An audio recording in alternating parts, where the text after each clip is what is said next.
Intel Core i5 12 Gen na processor, TP-Link 300 Mbps na Wi-Fi, Silverstone na 7 watts na power supply, Fury na 16 gig na RAM, video card 4 gig, pwede siya sa overclock na GeForce GTX 1650.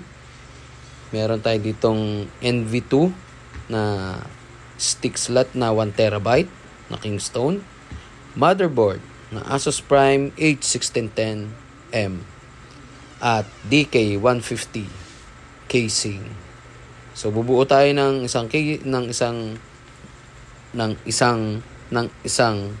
CPU na pwede pang office at pwede din pang gaming. So ayan na, rainbow na. Oh, ganda. Yan lamang po. At bahala na si client dito. Salamat po sa nanonood at patuloy na sumusuporta sa ating reels. Bye-bye!